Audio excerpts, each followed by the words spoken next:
need my soul to scream out. Tell me how do we get so brave? Tell me how do we get so brave? Good morning. It's nice and early here on the cow farm, and it was perfectly still. It's just starting to blow a little bit, but I wanted to come to you this morning. I really want to try to slow down. I say that in every video, and in every video I just start to talk faster. There's a push to do, to get, to function, to produce, to keep moving, because the laundry list is so long of things to do. So I'm going to talk about that in just a minute. But hey, Freedom. But the first thing I wanted to, which you saw in the title, and I'm sorry, I think the camera's a little bit crooked, is that burn wood, boil water, be human. And so there's two things going on with that. One is I'm in the process of trying to figure out how I am going to cook and heat water inside the horse trailer when I transition. And two, the last part of that, what that actually means about being human, and what's going on in the world today, and how we're sort of in this on hold pattern with this lockdown. You know, when the lockdown ends, then fill in the blank. So I just wanted to share some thoughts about that. But first, we're going to take a deep breath, and I will see you, me and Freedom, on the other side. In the name of Vermont, we defy all the world. And cheer, cheer, the Green Mountaineer. And cheer, cheer. I need my soul to scream out. It's my wood for my stove. Big win last night. How do we get so brave? All right, is that a little bit straighter? So I, like you, whoops.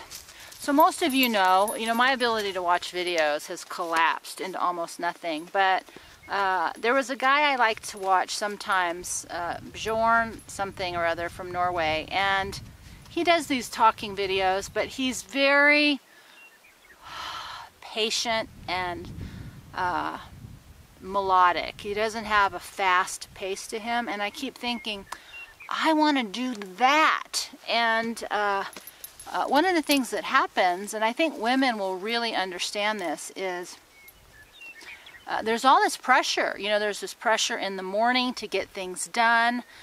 There's a pressure because of the wind. There's a pressure because of the temperature. It's supposed to rain today. But there's always this constant pressure to produce and to do. And one of the things that I've noticed a lot of times with women is we kind of measure ourselves against both ourselves and others by how productive we are, right? If we're not busy all the time, we don't have value, and we judge other women about how busy they are all the time. And it's sort of our badge of honor. And then, for men, that becomes, for women, resentment because, well, I'm so busy and you're not busy, and now I'm angry at you because I'm working so much harder than you. And the men are much better, I think, about shutting down and recovering sometimes. Not all of you, but some of you.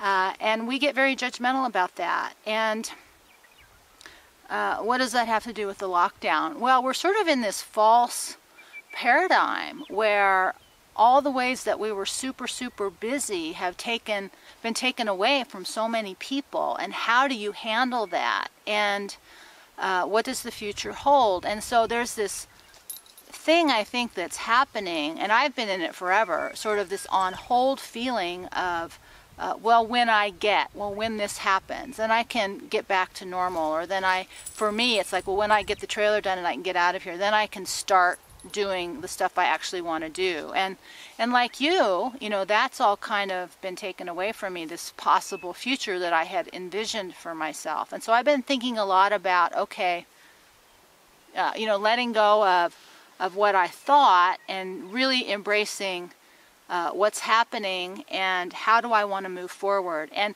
for me, this isn't any different. I've since the beginning, you know, when I left home in California all those years ago, it's always been about how to simplify, how to do things more manually. But you know, I was looking at some additional, you know, prepping stuff that's going to go out of stock, like cotton and electronics and things like that. And it just sort of triggers that, oh, you know, I got to buy. And, you know, I can't, like you, I can't go buy everything I'm going to need till the end of my life. Even if I could, I don't have any place to put it. And so there's a panic. And so part of what I'm trying to do is to just step back and say, okay, with or without the lockdown, with or without this scary future, how do I want to build my life? And that's the title, you know, is Burn Wood, Boil Water, Be Human. And in the same way that the Norway guy, he speaks to men and he speaks to the masculine.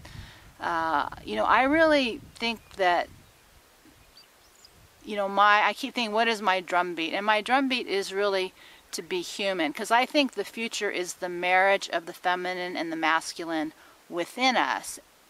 We're still in the process of re-identifying who we are as men and women in the world, but the next step is really that full integration within ourselves so that it's more agile and flexible. And we're still in that negotiating process. I think as men find themselves, and as women, we have to come to terms with all the masculine energy that we have within us. And that's that busy, do, push. You know, I have to be too responsible because, you know, you're not pulling your weight. Or, you know, for those of us who live alone, which is a lot of women, I have to be the man and the woman. I get to be both because there is nobody to come in and take up the slack or be angry at. And it's something that I keep trying to adjust in my own head because my body cannot keep up. My energy just can't keep up with the amount of things I have to do and the time I have to do them. And to not be upset about that. And to keep trying to find new ways to make peace with the limitations. And that's what this whole journey has been about, is massive amounts of limitations. You know, and I think that's the second thing, that if I really want to hit a point home, is I just don't believe that we're in this world to solve problems so that we can then either get something or feel something or be done. Because if you're not awake to the fact that logic and common sense could fix everything and it never happens, then you still have a lot of looking to do, because it's never a question of how to solve the problem. Like I've said so many times, humans are brilliant. We can solve any problem. But I don't believe we're in the world to solve a problem. I believe we're here to become who we're meant to be in the face of a problem, to become capable of managing the problem and not letting the problem define us. And this is the one I am the most problem with, is not putting myself on hold until the problem gets solved. That's a really big one for me. And so I just wanted to, you know, share that this morning, because at the same time, we still have to solve problems. And I know how much you guys love to pitch in with ideas. And on this idea, I'm actually asking for your help. And so I've been doing a lot of research in different ways to cook and to heat water. And I think I've shared before, but before I did anything, you know, my very first thing is I found a guy one time. I was visiting a friend. He was living in his RV up in the mountains, just on the side of the road. And I knocked on his door. This was before it was cool. You were still trailer trash, right? If you lived and homeless if you lived in your RV. But I asked him, like, if there was one piece of advice, what would you give me? And he said, have 5 ways to heat water. And I thought, okay. And when I left California, I had all kinds of ways to heat water.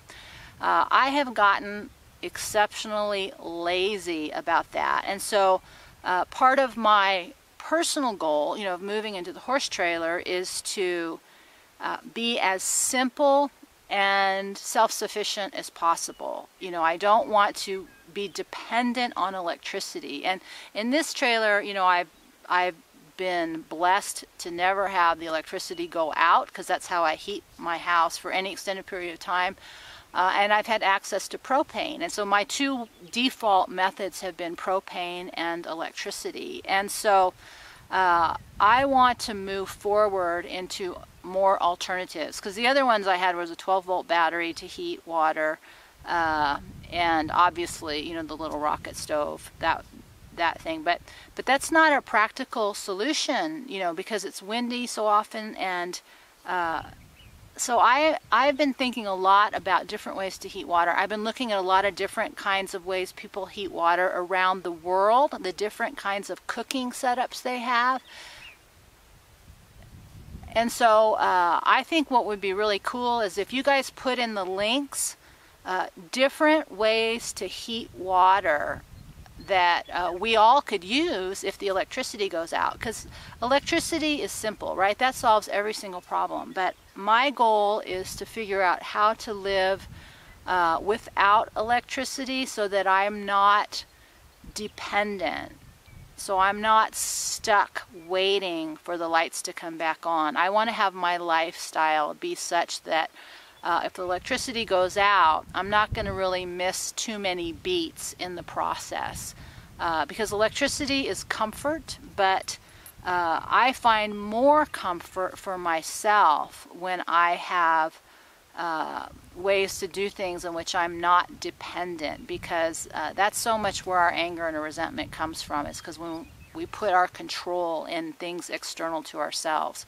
And sometimes we can fix that problem and sometimes we can't. But so this morning, because now it's really kicking up, I just wanted to stop in. I wanted to say hi. I wanted to extend from chop wood, carry water. We're talking about burn wood, boil water, and to be human, and how you would answer that question for yourself. Because for me, human really is an experience.